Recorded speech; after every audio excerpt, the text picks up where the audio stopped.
वो दिन मेरी जिंदगी का सबसे भयंकर दिन था। ऐसा लग रहा था कि जैसे मेरी सांसें रुक गई हों। मुझे आज भी याद है वो दोपहर। आसमान पर हल्के बादल थे। धूप का खेल चल रहा था और मेरे दिल में एक अजीब सी खुशी थी। मैंने अपने पति के पसंदीदा पकवान बनाए थे। किचन से निकलकर मैंने डाइनिंग टेबल को बहुत अच्छे से सजाया था। वो ऑफिस से आने वाला था। मैंने सोचा शायद आज वो खुश हो, शायद मेरे हाथ का खाना खाकर मुस्कुराए, शायद हम दोनों कुछ वक्त साथ गुजारें। लेकिन जैसे ही दरवाजा खुला तो कयामत अंदर दाखिल हो गई। उसकी आंखों में एक अजनबियत थी, चेहरा संजीदा और माथे पर बल। मैंने धीरे से पूछा, सब ठीक तो है? उसने कुछ कहे बिना ही जूते उतारे, सोफे पर बैठा और सिगरेट जलाई। मैं कुछ पल रुकी और पानी का गिलास ले आई। क्या बात है, तुम कुछ परेशान लग रहे हो? मैंने प्यार से पूछा। वो उठा, मेरे करीब आया और वे शब्द कहे जिन्होंने मेरे वजूद को चकनाचूर कर दिया। मैंने तुम्हें तलाक दे दिया है। ये लो, ये तलाक के कागज पकड़ो। ये सुनकर मेरे पैरों तले से जमीन खिसक गई। मैं तो जैसे पत्थर की हो गई थी। मेरी आंखें फटी की फटी रह गईं और जुबान गूंगी हो गई। दिल ऐसा लगा जैसे किसी ने उसमें छुरी घोंप दी हो। क्या?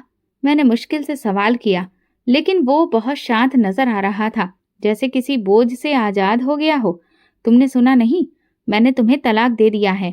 अब तुम आजाद हो। उसने नफरत से कहा। आजाद? किस चीज से? कौन सा कैद खाना था मेरा वजूद? मैंने तो तुम्हारे लिए सब कुछ छोड़ दिया। हर दुख में साथ दिया, बीमारी में तुम्हारे पैर दबाए, रातों को जागी, तुम्हारी तकलीफ को अपनी तकलीफ बनाया। आखिर मेरी गलती क्या थी? बस, अब और सवाल मत करो। ये मेरा फैसला है, मेरा। एक दिन इस आसान जिंदगी को याद करोगी। उसने मेरे सवालों को नजरअंदाज करते हुए कहा। फिर उसने मेरे बाजू से मुझे पकड़ा और दरवाजे की तरफ धकेल दिया। मैं, जिसने इस घर को अपने खून पसीने से सजाया था, आज उसी की चौखट पर अजनबी बनकर खड़ी थी। मेरे हाथ में न कपड़े थे, न जेवर और ना ही पैसे। मैं सिर्फ एक टूटे हुए दिल के साथ बाहर खड़ी थी।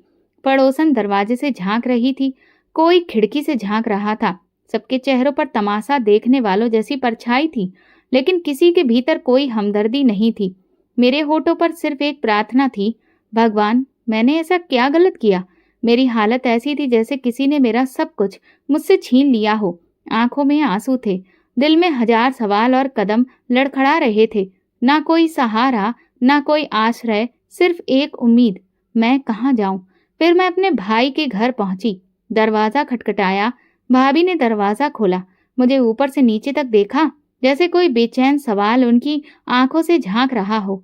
मेरे चेहरे पर दुख था, शरीर मिट्टी से सना और हाथ खाली। क्या हुआ? कहाँ जा रही थी इस हालत में? उन्होंने पूछा, जैसे मेरे आने से उनकी दुनिया में कोई परेशानी आ गई हो। भाभी, मुझे भाई से बात करनी है। भाई कमरे से बाहर आया, मेरी हालत देखकर कुछ पल रुका, फिर गंभीर लहजे में बोला, क्या हुआ? उन्होंने मुझे तलाक दे दिया, मैंने कहा। मेरी आंखें भर आईं, लेकिन जुबान खामोश थी। ठीक है, कुछ दिन रह लो, लेकिन ये बातें फैलाना नहीं। उनके लहजे में वो अपनापन नहीं था जो एक भाई में होना चाहिए था। चुपचाप मुझे घर में रहने दिया गया, लेकिन कुछ दिनों में ही भाभी का व्यवहार बदलने लगा। सुबह मुझे खाने के लिए रात का बचा हुआ ठंडा और बासी खाना दिया जाता। अगर मैं किचन में ताजा चाय की खुशबू भी महसूस कर लेती तो भाभी कहती, हम लोगों के लिए बनाई गई है, तुम्हें वही खाना है जो बच जाएगा। एक दिन मैं बच्चों से बात कर रही थी, उन्हें कहानी सुना रही थी, तो भाभी ने मुझे सख्ती से मना कर दिया। माधुरी, मेरे बच्चों से दूर रहो। मैं नहीं चाहती कि वे तलाकशुदा औरतों के ज्यादा करीब हों। ये सुनकर मेरा दिल जैसे किसी ने नोच लिया हो। मैं उन बच्चों को प्यार से देख रही थी, वही बच्चे जिन्हें मैंने झूले में लेटाया था, जिनके दांत निकलने पर मिठाई बनाई थी। आज उनसे बात करना भी जुर्म बन गया था। कुछ दिन बाद एक शाम जब मैं कमरे में बैठी थी, भाभी दरवाजे पर आई। चेहरे पर कठोरता थी। माधुरी, तुम्हारे आने के बाद मेरे जेवरात में से एक जोड़ा गायब हो गया है, और तुम ही हो जो कमरे में आती जाती हो। मेरी आंखें हैरानी से फट गईं। भाभी, आपको मुझ पर शक है, लेकिन मैं कैसे? हाँ हाँ, तुम्हारे जैसी बेसहारा औरतें ही तो मौका तलाश करती हैं। देखो, अपने भाई को कुछ मत कहना, लेकिन अब तुम यहाँ और नहीं रह सकती। मेरे शरीर से जैसे जान निकल गई थी। मैंने भाई से बात करने की कोशिश की, लेकिन उसने भी नजरें चुरा ली। माधुरी, तुम पर इल्जाम लगा है, हम तुम्हें ज्यादा दिन नहीं रख सकते। उस रात मैंने साड़ी के पल्लू से खुद को ढांपा और एक छोटी सी चादर में अपने कपड़े लपेटकर चुपचाप उस दरवाजे को पार कर लिया। शहर की गलियां खामोश थीं, आसमान पर चांद भी अपनी धुन में खोया हुआ था और मैं एक बार फिर बेघर बेनाम हो चुकी थी। मेरे कदम मुझे उस जगह ले गए जिसे मैंने कभी दान देते हुए देखा था, अनाथ आश्रम। दरवाजे पर जाकर दस्तक दी। एक उम्रदराज औरत ने दरवाजा खोला। बेटी, तुम यहाँ इस वक्त? मैं रो पड़ी। सिर झुकाते हुए बस इतना कहा, अम्मा, कोई जगह हो तो बस 2 गज जमीन जहां मैं बैठकर सांस ले सकूं। उन्होंने मुझे गले से लगा लिया। आ जाओ बेटी, ये जगह तुम्हारे जैसी बेसहारा औरतों के लिए ही तो है। और फिर इस तरह मैं एक बार फिर एक नए दरवाजे पर पहुंच गई, मगर इस बार वो दरवाजा इंसानों का नहीं, भगवान का था। अनाथ आश्रम के कमरे में मुझे जगह मिली। खाली दीवारें, फर्श पर एक चटाई, एक पंखा और एक पुराना सा आईना। लेकिन उस कमरे में सुकून था, वो सुकून जो कई रिश्तों के साथ रहकर भी नहीं मिला था। मैंने अपना सिर जमीन पर रखा और कहा, हे भगवान, अगर मेरा वजूद बोझ है तो तुम उसे जैसी इच्छा हो उसमें बदल दो। अब मेरा नया सफर वहीं से शुरू होना था, जहां किसी को न मेरा अतीत पता था और ना ही कोई मेरा हाल जानना चाहता था। वहां सिर्फ मेरा भगवान था और मैं। अनाथ आश्रम के कमरे में पड़े एक पुराने आईने के सामने बैठी तो अपना अक्स भी मुझे अजनबी लगता। वो माधुरी कहाँ खो गई जो हंसती थी, गुनगुनाती थी, हर बात पर पति के चेहरे के भाव देखती थी। अब मेरे चेहरे पर सन्नाटा था और दिल में उदासी का एक बसेरा। वो रात बहुत खामोश थी, लेकिन मेरे अंदर तूफान उठ रहा था। कुछ यादें जोर से दरवाजा खटखटाने लगीं और मैं उनकी आवाजों को दबाने की कोशिश करती रही, बिना खुद को बार बार अतीत में जाने दिए। तुम्हारे हाथों में तो जादू है माधुरी, वो मुस्कुराकर कहता था। जादू नहीं, प्यार है, मैं शर्माते हुए जवाब देती। हमारी शादी को कुछ महीने ही हुए थे और जिंदगी जैसे फूलों की सेज लगती थी। वो छोटे छोटे लम्हे जब वो थककर घर आता और मेरे हाथ की चाय मांगता, फिर वो चाय पीते हुए मेरी आंखों में झांकता रहता, मुझे लगता था मैं दुनिया की सबसे खुशनसीब औरत हूँ। फिर वक्त ने जैसे करवट बदल ली। एक दिन उसकी तबीयत खराब हो गई, बुखार, कमजोरी, थकान। हमने सोचा शायद काम का दबाव ज्यादा है, लेकिन जब वो बार बार बेहोश होने लगा तो मुझे दिल में खौफ महसूस होने लगा। शाम का वक्त था, ठंडी हवाएं खिड़कियों से झांक रही थी और आसमान जैसे किसी अनजाने गम में डूबा हुआ था। मैं अस्पताल के वेटिंग रूम में अकेली बैठी थी। हाथ में वो सफेद रंग का लिफाफा था जिसमें मेरे पति की रिपोर्ट थी। दिल जोर जोर से धड़क रहा था, जैसे वो पहले से जानता हो कि ये कागज मेरा सुकून छीन लेगा। डॉक्टर ने मुझे अंदर बुलाया, वही पुराना मेहरबान चेहरा, लेकिन आज उनकी आवाज में एक अजीब सी गंभीरता थी। देखिए मैडम, आपको हौसला रखना होगा। उसने मेरे हाथ पर हाथ रखा। क्या हुआ है इन्हें? मेरी आवाज कमजोर पड़ गई। डॉक्टर ने गहरी सांस ली और फिर वो शब्द कहे जिन्हें सुनने के बाद मेरी दुनिया रुक गई। आपके पति को ब्लड कैंसर है। मेरी आंखें खाली हो गई। मैं सुनना नहीं चाहती थी, समझना नहीं चाहती थी। सिर्फ एक ही बात मेरे मन में गूंज रही थी, कैंसर, वो भी मेरे पति को। मैंने घबराते हुए होठों से पूछा, कितने दिन बाकी हैं? डॉक्टर ने खामोशी से कहा, अगर तुरंत इलाज शुरू नहीं किया गया तो फिर वक्त बहुत कम है। मेरे कदम जैसे जमीन में धंस गए। बाहर आकर मैं दीवार से लगकर बैठ गई, दोनों हाथों से अपना मुंह छुपाए और बिन आवाज रो पड़ी। वो पल ऐसा था जब ना आंखें बोलती थी न जुबान, बस दिल चीख रहा था। जब घर पहुंची तो वो सोफे पर लेटा था, चेहरे पर कमजोरी और आंखों में वही सवाल, डॉक्टर ने क्या कहा है? मैं मुस्कुराकर जवाब दिया, बस हल्की कमजोरी है, आयरन की कमी है, दवा दी है उन्होंने, जल्दी ठीक हो जाओगे। और फिर वो निश्चिंत हो गया। मुझे वो पल याद आया जब वो मेरी तरफ देखकर हंसा था। तुम्हारे झूठ बड़े ही मीठे होते हैं। मैंने नजरें चुरा ली। मैं सच बोलने की हिम्मत ही कहाँ रखती थी। उसी रात मैंने सबसे पहले पति के बहन भाइयों से इस बारे में बात की।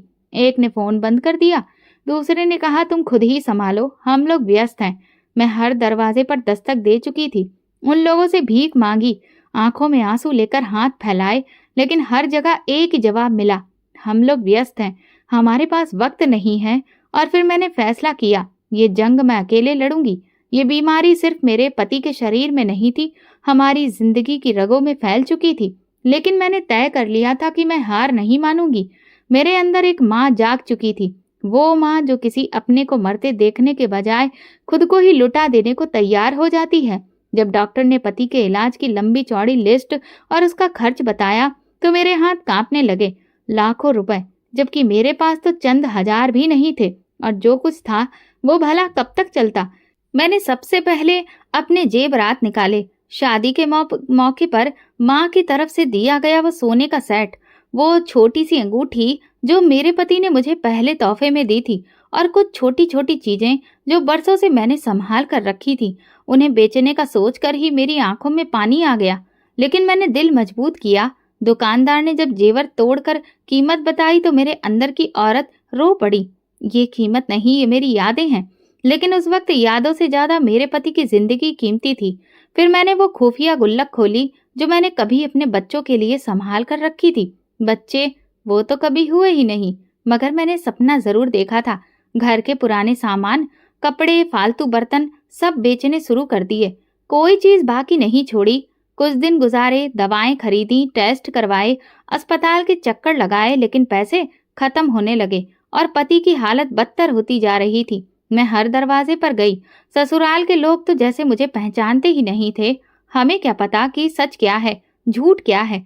तुम तो पहले ही जज्बाती हो, हर बात बढ़ा चढ़ाकर कहती हो। जब एक बार पति की बहन ने ऐसा कहा, कैंसर तो तुम्हारे पति को है, तो हमें क्यों बताना, तो मुझे यकीन ही नहीं आया।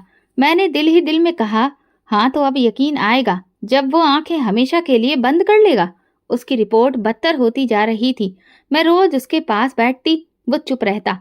चेहरे पर दर्द के साथ साथ शर्मिंदगी भी होती, जैसे वो कहना चाहता हो, मैं तुम पर बोझ बन गया हूँ। और मैं सिर्फ एक बात कहती, तुम बोझ नहीं हो, तुम मेरी प्रार्थना हो। लेकिन दिल में बेचैनी का शोर बढ़ रहा था।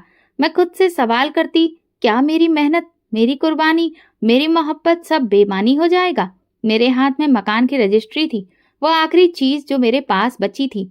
माँ की वो निशानी जहाँ मेरा बचपन गुजरा, जहाँ मैं अपने खिलौनों से खेली, माँ की गोद में सोई, और जिसकी दीवारों ने मेरी हर प्रार्थना, हर आंसू, हर कहानी को सुना था। आज मैं खुद से उसका सौदा करने जा रही थी। शायद लोगों के लिए वो सिर्फ एक इमारत थी, मगर मेरे लिए वो एक पूरी दुनिया थी। और मैं वो पूरी दुनिया सिर्फ एक वजह से कुर्बान करने जा रही थी, अपने पति के लिए। रियल एस्टेट एजेंट ने कागजात देखे, कीमत लगाई और बात तय हो गई। ये फैसला सोच समझकर किया है? उसने हैरत से पूछा। हाँ, मैंने मजबूती से कहा, मगर अंदर से मेरी आत्मा भी घबरा रही थी। दिल में एक जंग चल रही थी। एक तरफ पति की बिगड़ती हालत, दूसरी तरफ वो मकान जो मेरी माँ की आखिरी निशानी थी। लेकिन जब प्यार पूजा बन जाए तो कुर्बानी भी फर्ज बन जाती है। मैंने पैसे लिए, कागजात पर दस्तखत किए, और जैसे ही वो आखिरी दस्तखत किया, मेरी आंखों से लगातार आंसू बहने लगे। मैंने दिल ही दिल में माँ से माफी मांगी। माँ, तुम नाराज मत होना, तुम्हारी बेटी ने सिर्फ अपने प्यार को बचाने की कोशिश की है। इन पैसों से मैंने तुरंत इलाज की अगली कड़ी शुरू करवा दी। महंगी दवाइयाँ, नए टेस्ट और अस्पताल के दाखिले का खर्च सब अदा कर दिया। कुछ दिनों तक उम्मीद की किरण नजर आई।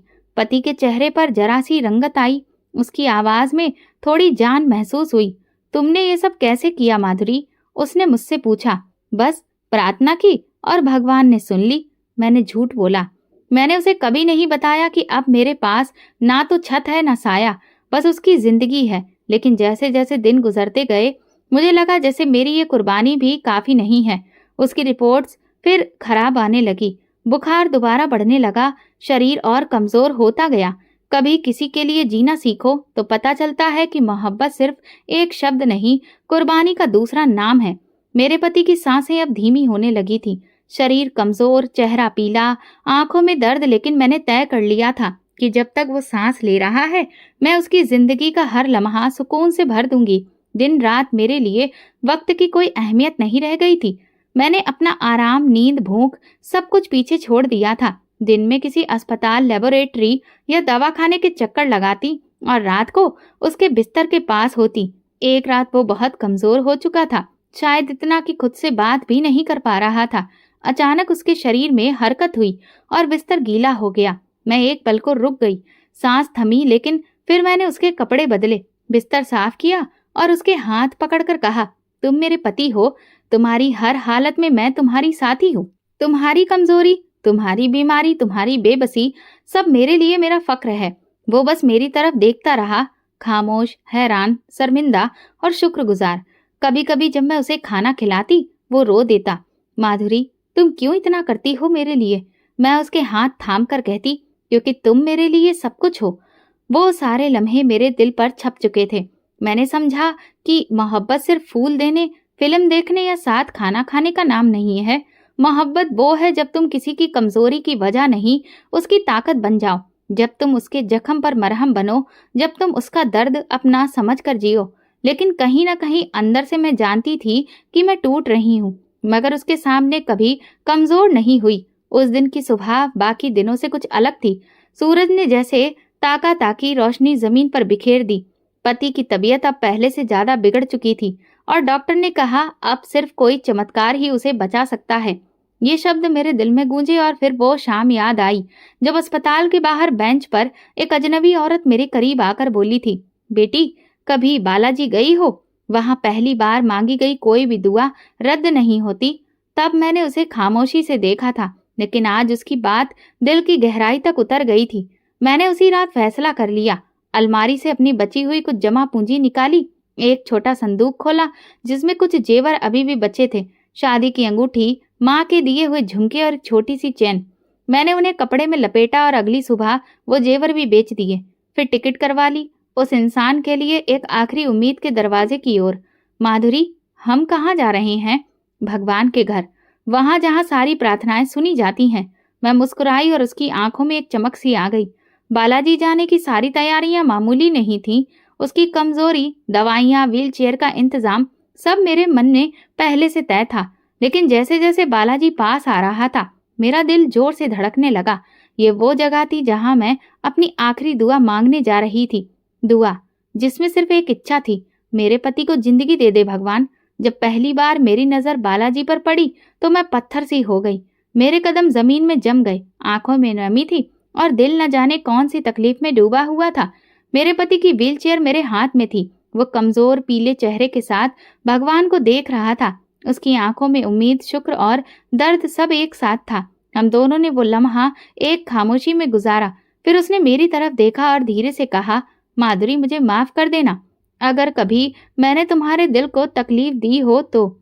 मैंने उसका हाथ थाम लिया और कहा, अब बस, भगवान से तुम ये प्रार्थना करो, जो कुछ भी है अब बस वही संभाल ले। हम दोनों मिलकर भगवान के सामने हाथ जोड़कर प्रार्थना करते थे, भगवान, तुम जानते हो कि मैंने कितना कुछ कुर्बान किया है। मेरी जिंदगी के सारे सपने, मेरे जेवर, मेरा मकान, मेरा सुकून, मेरा चैन, अब बस मेरे पति को जिंदगी दे दो। मुझे और कुछ नहीं चाहिए। मेरे आंसू बह रहे थे, हाथ थक चुके थे, मगर दिल नहीं थका था। उसी रात हम उस मंदिर के एक कोने में बैठे थे। हवा में एक अजीब सा ठंडकपन था। लोग आ रहे थे, जा रहे थे, सिर झुका रहे थे, प्रार्थना कर रहे थे और हम दोनों खामोशी से भगवान के दर पर सिर झुकाए बैठे थे। फिर अचानक मैंने उसे देखा। उसकी सांसें पहले से बेहतर लग रही थी। वो एकदम सीधा होकर बैठ गया और उसके चेहरे पर हल्की सी रोशनी थी। माधुरी, मेरा सीना कुछ हल्का सा लग रहा है, अजीब सा सुकून है, उसने कहा। मैं हैरत से उसे देखने लगी और दिल में शुक्रिया अदा किया। शायद ये वही पल था जिसके लिए मैंने सब कुछ लुटा दिया था। उसी वक्त मैंने भगवान का धन्यवाद किया। मेरा माथा जमीन से लगा और होठों पर बस एक ही बात आई, भगवान, तुमने सुन ली, तुमने मुझे अकेला नहीं छोड़ा। वहां की हवा, वो रात, वो सिर झुकाना, वो प्रार्थना मेरी जिंदगी का सबसे कीमती लम्हा बन गया। कभी कभी इंसान के दिल की गहराई से निकली हुई प्रार्थना भी आसमान चीर कर भगवान के दरवाजे तक पहुंच जाती है, और शायद मेरी प्रार्थना भी उसके दरवाजे तक पहुंच चुकी थी। वो रात सुकून से भरी थी। सच में भगवान के घर पर नींद का भी एक अलग ही मजा होता है। प्रार्थनाओं की गूंज, पूजा पाठ की आवाज, सब कुछ एक ऐसा माहौल बनाता है जो दिल को एक अलग ही शक्ति देता है। मैं थकी हुई थी। दिन भर की थकान ने शरीर को बेहाल कर दिया था, मगर दिल को सुकून मिला था क्योंकि पति की तबीयत अब पहले से काफी बेहतर लग रही थी। मैंने उसे दवाई दी और फिर वो आराम से सो गया। फिर मैं भी बगल में चादर ओढ़कर लेट गई। रात के आखिरी पहर मेरी आंखें बंद थीं और तभी सपना आया। सपने में मैं फिर से बालाजी भगवान के आगे खड़ी थी। हर तरफ रोशनी ही रोशनी थी। मैं सिर झुकाए खड़ी थी, आंखों से आंसू बह रहे थे। अचानक एक चीखती हुई आवाज मेरे कानों में गूंजी, मैं तुम्हें तलाक दे रहा हूँ। यह आवाज किसी अजनबी की नहीं थी, ये मेरे पति की आवाज थी। मैं घबराकर उठ बैठी, सांस तेज हो गई, पसीना माथे पर जमा हो गया, दिल की धड़कन उखड़ चुकी थी। आंखें खोलकर देखा तो मेरे पति अभी तक सुकून से सो रहे थे। उनके चेहरे पर हल्की सी मुस्कुराहट थी, जैसे कि उन्होंने भी अभी अभी कोई सपना देखा हो जिसमें वो बहुत खुश थे। लेकिन मेरे दिल में खौफ ने अपना डेरा डाल लिया था। मैंने खुद से सवाल किया, ये कैसा सपना था? भगवान के घर में ऐसी आवाज क्यों सुनाई दी? क्या ये किसी आने वाले तूफान की खबर थी या फिर ये सिर्फ मेरा वहम था? उसी वक्त मैंने सोचा शायद मेरे जहन में बैठा हुआ एक खौफ है कि अगर वो ठीक हो गया तो कहीं वो मुझे छोड़ तो नहीं देगा। लेकिन फौरन मैं अपने इस ख्याल पर शर्मिंदा हो गई। नहीं, वो ऐसा नहीं कर सकता। वो तो मेरी सेवा पर खुद को शर्मिंदा महसूस करता है। रात की बाकी घड़ियां आंखों ही आंखों में गुजर गईं। सोने की कोशिश की मगर दिल बेचैन ही रहा। होठों पर बस एक ही प्रार्थना थी, हे भगवान, ये सपना कभी भी सच ना हो। या तो मुझे पहले ही इतना सब्र दे दो, और अगर ये सच हो रहा है तो तुम मेरे दिल को सुकून दो। सपना खत्म हो चुका था, मगर उसकी गूंज मेरे दिल से नहीं जा रही थी। सुबह की सूरज की पहली किरण जब बालाजी मंदिर की दीवारों से टकराई तो उस रोशनी ने मेरे दिल में एक उम्मीद की नमी सी जगा दी। रात के उस खौफनाक सपने की गूंज अब भी मेरे अंदर बाकी थी, लेकिन पति के चेहरे पर दिख रही राहत ने उसे कुछ देर के लिए धुंधला कर दिया। उसी दिन वो पहली बार अपने दम पर खुद उठकर बैठा, पानी मांगा और हल्की आवाज में कहा, माधुरी, मुझे वाकई बेहतर महसूस हो रहा है। मैंने अपनी आंखें बंद करके फिर से भगवान को धन्यवाद दिया। शायद मेरी प्रार्थना भगवान ने सुन ली थी। मेरी कुर्बानियां, जागती रातें, खाली हाथ, सच्चा जज्बा सब असर दिखा रहे थे। दिन भर हम दोनों ने प्रार्थना में ही गुजारा। आंखों से आंसू नहीं रुक रहे थे और ना ही प्रार्थनाएं। बार बार मैं यही कह रही थी, मेरे पति को पूरी तरह से ठीक कर दो भगवान, बस उसे उसकी जिंदगी वापस कर दो। अब धीरे धीरे पति की रंगत में फर्क आ रहा था और उसके हाथों में हल्की सी ताकत महसूस हो रही थी। जब हम अपने कमरे में लौटे तो उसने धीरे से कहा, माधुरी, शायद ये तुम्हारे सब्र और तुम्हारी सच्ची प्रार्थना का नतीजा है। मैंने कभी नहीं सोचा था कि इस जगह आकर मेरी सांसें बहाल होंगी। मैंने आंखों में आंसू लिए उसका हाथ पकड़ा और कहा, नहीं, ये सब ऊपर वाले की रहमत है, मैं तो सिर्फ एक जरिया थी। उसी रात मैंने फिर से भगवान का धन्यवाद दिया। फिर हमने दोबारा टेस्ट करवाने का फैसला किया और बालाजी से वापसी के लिए निकल गए। दिल में सुकून था, उम्मीद थी और बस रोशनी थी, मगर मैं नहीं जानती थी कि रोशनी के पीछे अंधेरा भी होता है। अभी सब कुछ ठीक होने लगा था। मैं समझ रही थी कि अब तो भगवान मेरी सुन रहा है, लेकिन जिंदगी के असली फैसले अभी बाकी थे। हम वहां से सीधा अस्पताल गए। डॉक्टर ने जांच की, खून के नमूने लिए और कुछ दिनों के बाद रिपोर्ट्स लेने का वक्त दिया। वो कुछ दिन मेरे लिए सदियों जितने लंबे थे। हर घंटा एक परीक्षा, हर पल एक प्रार्थना से गुजरने लगा। मेरा पति अब खुद से चलने लगा था। उसके चेहरे पर हल्की सी ताजगी, बातों में मिठास और आंखों में नई जिंदगी की झलक दिखाई दी थी। आखिरकार फिर वो दिन भी आ गया। अस्पताल की लाइन के बाहर खड़े हम दोनों की ही सांसें रुकी हुई थी। दिल की धड़कन तेज थी। डॉक्टर ने रिपोर्ट्स हाथ में ली। कुछ देर तक खामोशी से उन्हें देखा और फिर हमें अंदर बुलाया। हम अंदर गए तो मैंने अपने पति का हाथ मजबूती से थाम कर रखा था। डॉक्टर ने नजर उठाकर मुस्कुराकर कहा, मुबारक हो, कैंसर के कोई भी असर अब बाकी नहीं रहे हैं। ये शब्द मेरे कानों में जैसे रोशनी बनकर उतरे। मैं पल भर को पत्थर बन गई, जैसे कि वक्त थम गया। पति ने मेरी तरफ देखा। मैंने उनकी आंखों में नमी देखी। क्या सच में? मैंने कपकपाती आवाज में पूछा। डॉक्टर रिपोर्ट्स हमारी तरफ बढ़ाते हुए बोले, ये तो चमत्कार है।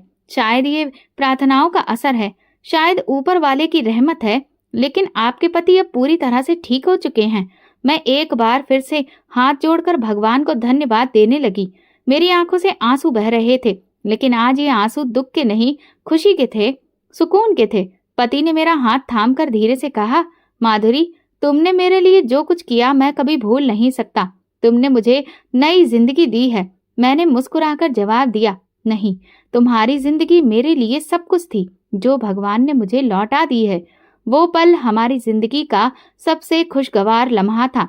सब कुछ जैसे ठीक हो गया था। हर अंधेरा पीछे रह गया और हम रोशनी की तरफ बढ़ने लगे। लेकिन मुझे क्या खबर थी कि कुछ कहानियां खत्म होने से पहले एक नया मोड़ लेती हैं। मेरी जिंदगी अब संभल रही थी। पति अब पूरी तरह से सेहतमंद था। हमने घर वापसी की और दिल से मैं चाहती थी कि अब हम दोनों एक नई जिंदगी की शुरुआत करें, जो सिर्फ सुकून, शुक्र और मोहब्बत से भरी हो। मैं हर सुबह उसके लिए नाश्ता बनाती, हर शाम उसके साथ चाय पीती और रात को उसके बगल में सोती, दिल से भगवान का धन्यवाद करती। फिर एक दिन वो रोज की तरह बहुत ज्यादा खामोश था, ना आंखों में चमक, ना होठों पर मुस्कुराहट। मैंने सोचा शायद वो थका हुआ होगा, लेकिन रात को जो वो कमरे में आया, उसके चेहरे पर कुछ अजीब था, जैसे कि वो कोई बहुत बड़ा फैसला कर चुका हो। माधुरी, मुझे तुमसे बात करनी है। और फिर उसने मेरी तरफ देखे बिना मेरे हाथ में तलाक के कागज थमा दिए। मेरे हाथों में पानी का गिलास था जो गिर गया, सांसें थम गईं। मैंने उसे कहा, लेकिन ऐसा क्यों? मेरी आवाज चीख में बदल गई। मैंने तुम्हारे लिए सब कुछ किया, अपनी नींद, अपना पैसा, अपनी इज्जत, अपने सपने, सब कुछ। तुम्हें नई जिंदगी देने के लिए मैं लुट गई थी।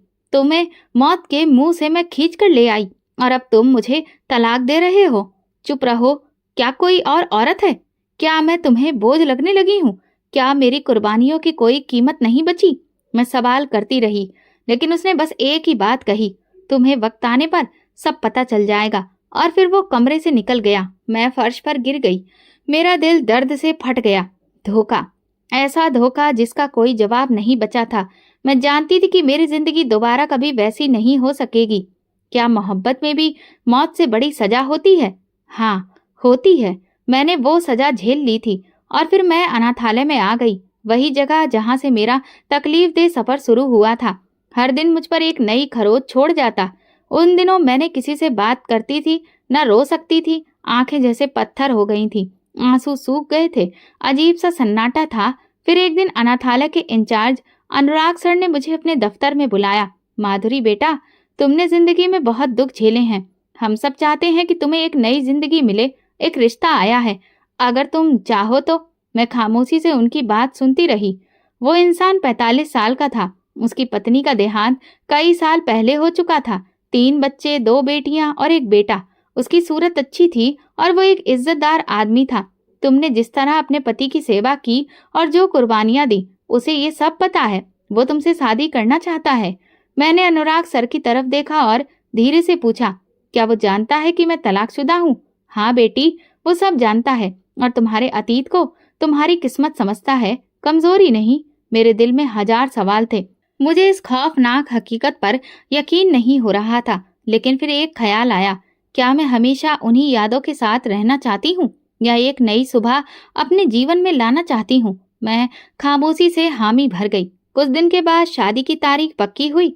मेरा नया पति समीर एक समझदार और नरम दिल इंसान था। उनके लहजे में नमी और निगाहों में इज्जत थी। शादी को कुछ हफ्ते ही गुजरे थे, लेकिन वक्त जैसे धीरे धीरे मेरे दिल के जख्मों पर मरहम रखने लगा था। नई जिंदगी, नया घर, नए चेहरे, सब कुछ बदला बदला था, लेकिन इस बदलाव में अजीब सा सुकून था। समीर मेरे लिए एक सुलझे हुए इंसान साबित हुए। उनके शब्दों में कभी सख्ती नहीं थी, सिर्फ सहारा था। उन्होंने कभी मेरे अतीत के बारे में नहीं पूछा, ना ही कभी मेरे जख्मों को कुरेदा। वो बस चाहते थे कि मैं खुद को संभालूं और नए सिरे से जिंदगी जीऊं। उनके 3 बच्चे, जिन्हें मैं शुरू में अजनबी समझती थी, अब धीरे धीरे मेरी जिंदगी का हिस्सा बनने लगे। सबसे छोटी बेटी पिंकी रोज रात को आकर मेरी गोद में बैठ जाती और कहती, माँ, आपकी गोद बहुत नरम है, मुझे नींद आ जाती है यहाँ। मेरे दिल में वो जज्बा जो कभी माँ ना बनने के एहसास से अधूरा रह गया था, अब पूरा होने लगा था।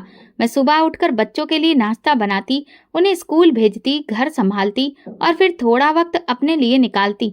मैंने खुद को शीशे में देखा तो एक पल को रुक गई। क्या ये वही माधुरी थी? हाँ, मगर थोड़ी बदली हुई, थोड़ी संभली हुई, थोड़ी समझदार। मैंने दोबारा अपने लिए नए कपड़े लिए, हल्का सा मेकअप करना शुरू किया, बाल संवारने लगी और शीशे से नजर मिलाने लगी। समीर अक्सर शाम को काम से वापस आकर कहते, माधुरी, तुम्हारा चेहरा पहले से ज्यादा सुकून भरा लगता है। और मैं मुस्कुराकर जवाब देती, ये सुकून आपके सब्र की वजह से है। मेरे अंदर एक नई औरत जन्म ले रही थी, जो सिर्फ दूसरों के लिए नहीं, खुद के लिए भी जीना चाहती थी, जो पछतावे में नहीं बल्कि अपने एहसासों के साथ वक्त बिताना चाहती थी। जिंदगी मुझे नए रंग दिखा रही थी और मैं उन्हें अपनाने लगी थी। अतीत की तीखी यादें अब भी दिल के किसी कोने में दबी थी, मगर अब वे मेरे हाल को बेहाल नहीं कर सकती थी। पहली बार ऐसा हुआ था कि मैं अपने लिए भी मुस्कुरा रही थी, मगर किस्मत का खेल अभी खत्म नहीं हुआ था। एक सुबह मैं किचन में खड़ी उनके लिए लंच बॉक्स तैयार कर रही थी कि तभी फोन की घंटी बजी। एक अनजान नंबर था, मेरे पहले पति की बहन सुनीता का। दिल ने एक पल के लिए धड़कना छोड़ दिया। मैंने धीरे से फोन उठाया। सब ठीक तो है? फोन के उस तरफ खामोशी थी। फिर एक हिचकी भरी आवाज आई, माधुरी। वो नहीं रहा। कौन? मेरी आवाज कांपने लगी। भाई, वो एक्सीडेंट में। और ऐन मौके पर ही मेरे हाथों से मोबाइल गिर गया। पूरा शरीर जैसे बेजान हो गया। मैं कुर्सी पर बैठ गई। दिल की धड़कन बेकाबू हो चुकी थी। आंखों में नमी, दिमाग में धुंध और कानों में सिर्फ वही शब्द बार बार गूंज रहे थे, वो नहीं रहा। मेरे पहले पति की मौत की खबर सुनकर मेरी आत्मा जैसे थम सी गई। जिसे मैंने मरने से बचाया था, वो एक हादसे में चंद लम्हों में इस दुनिया को छोड़ गया। जिसके लिए मैंने हर चौखट पर माथा टेका, वो कुछ ही पलों में मिट्टी में दफन हो गया। दिल से एक आह निकली और सांस उखड़ सी गई। समीर। मैं भागती हुई उसके पास गई। क्या हुआ माधुरी? उसने पूछा। मैं बड़ी मुश्किल से बोली, मेरे पहले पति मर गए। वो कुछ पल खामोश खड़ा रहा, फिर मेरे कंधे पर हाथ रखते हुए बोला, भगवान उसकी आत्मा को शांति दे। तुम अगर जाना चाहो तो मैं तुम्हें ले चलता हूँ। मैंने आंखें बंद कर सिर हिलाया। ये एक ऐसा रास्ता था जो मुझे अंदर से तोड़ रहा था। एक सवाल, एक गुस्सा, आखिर उसने मुझे छोड़ा क्यों था? और अब वो सवाल हमेशा के लिए मेरे दिल में रह जाने वाला था, क्योंकि जवाब देने वाला अब इस दुनिया में ही नहीं था। अगली सुबह मैं उसकी अंतिम विदाई में पहुंची। उसकी बहन सुनीता मुझे देखते ही गले लग गई। भाभी, उसने आखिरी वक्त में आपको याद किया। मेरे कदमों तले से जमीन खिसक गई। मैं चुपचाप उसके पास बैठ गई। आंखों से आंसू बह रहे थे और होठों पर बस यही शब्द थे, मैं तुम्हारी खामोशी जीते जी भी नहीं समझ पाई। मरने के बाद क्या फायदा? उसके जाने के बाद का पल शायद किसी और के लिए आम हो, लेकिन मेरे लिए वो लम्हा पूरी जिंदगी का खुलासा था। मैं अब भी उसी जगह बैठी थी और आंखों से बहते आंसू अब थम चुके थे। दिल में एक अजीब सी चुभन थी जो शायद किसी शब्द से बयां नहीं हो सकती थी। सुनीता मेरे पास आई। उसकी आंखें लाल थीं। उसके हाथ में एक पुराना लिफाफा था जिस पर मेरा नाम लिखा था। ये भाई ने कुछ दिन पहले मुझे दिया था। वो बोली, कहा था अगर उन्हें कुछ हो जाए तो ये तुम्हें दे देना। मेरे दिल की धड़कनें थम सी गईं। मैंने कांपते हाथों से लिफाफा खोला और उसे अपने करीब रखा, जैसे उसमें उसके प्राण बंद हों। जब सब लोग जा चुके थे और शमशान घाट भी सन्नाटे में डूब चुका था, मैं खामोशी से वो लिफाफा खोलकर चिट्ठी पढ़ने लगी। माधुरी, जब जब तुम ये चिट्ठी पढ़ रही होगी, मैं इस दुनिया में नहीं रहूंगा। तुम्हें शायद लगता होगा कि मैंने तुम्हें धोखा दिया, तुम्हारे साथ बेवफाई की, लेकिन सच्चाई कुछ और थी। एक ऐसी सच्चाई जो मैं तुम्हें कहकर छोड़ना नहीं चाहता था। जिस रात तुमने तलाक का सपना देखा था, उसी रात मैंने भी एक सपना देखा था। मैंने देखा कि मेरी जिंदगी के बस कुछ महीने ही बाकी हैं। मेरी मौत का वक्त तय हो चुका है। डॉक्टर ने तो कहा था कि मैं बच गया हूँ, लेकिन दिल जानता था कि ये सेहत कुछ समय की है। मेरी आंखों से आंसू बहने लगे। वही सपना, वही आवाज अब सच्चाई बनकर मेरे सामने खड़ी थी। मैं जानता था कि तुम मुझसे इतना प्यार करती हो कि मेरी मौत के बाद सारी जिंदगी मेरी याद में गुजार दोगी, और मैं ये नहीं चाहता था। मैं चाहता था कि तुम आगे बढ़ो, खुश रहो, एक संपूर्ण जिंदगी जियो। इसलिए मैंने तुम्हें तलाक दिया, ताकि तुम्हारी जिंदगी एक बंद दरवाजे में कैद ना रहे। माधुरी, मेरी जिंदगी की सबसे बड़ी प्रार्थना तुम थी, और मैं तुम्हें आजाद करके खुद को भगवान के हवाले कर देना चाहता था। चिट्ठी यहीं खत्म हो गई, लेकिन मेरे अंदर की खामोशी चीख पड़ी। मैं वो चिट्ठी सीने से लगाकर फूट फूट कर रो पड़ी। अब मुझे सब कुछ समझ आ चुका था। वो खामोश तलाक, वो अचानक लिया गया फैसला, वो अजीब सी दूरी, ये मोहब्बत का वो रूप था जो खुद को लुटाकर दूसरे को जिंदा कर देता है। मैंने उसकी राख को चूमा। मुझे माफ कर दो। तुम्हें समझे बिना मैंने तुम पर शक किया। तुम चले गए, लेकिन मुझे जिंदगी दे दी। अब मेरे अंदर सिर्फ शुक्र था, और वो मोहब्बत का एहसास जो शब्दों से नहीं बलिदान से साबित होता है। चिट्ठी पढ़ने के बाद मेरी रातें जागते सपनों से भर गईं। हर शब्द मेरे मन में गूंजता रहा जो उसने अपनी मौत से पहले लिखा था। दिल जैसे बीच में झूल रहा था। एक तरफ उसकी बेमिसाल मोहब्बत, दूसरी तरफ उसकी जुदाई जो मेरी सहन शक्ति से बाहर थी। मैं दोबारा सुनीता के पास गई। वो भी सदमे में थी, लेकिन मेरे चेहरे पर कुछ ऐसा था कि उसने तुरंत पहचान लिया। मैं कुछ जानना चाहती हूँ सुनीता, क्या तुम्हें उसके सपने के बारे में कुछ पता था? मैंने नरमी से पूछा। उसने मना किया था कि तुम्हें कुछ ना बताएं। वो तुम्हें तकलीफ में नहीं देखना चाहता था। उसने सपने में क्या देखा था? मेरी आवाज धीमी लेकिन मजबूत थी। सुनीता ने आह भरी आंखों में आंसू लिए बोली, उसी रात जब तुम दोनों वहीं सो रहे थे, वो घबराकर उठ बैठा, पसीने में भीगा हुआ, सांसें तेज। तुम उसके बहुत करीब थी। उसने देखा कि वो सफेद कपड़े में लिपटा हुआ है, बहुत से लोगों के पास में लेटा है, सब कुछ सन्नाटे में डूबा हुआ है। तुम दूर खड़ी होकर रो रही हो।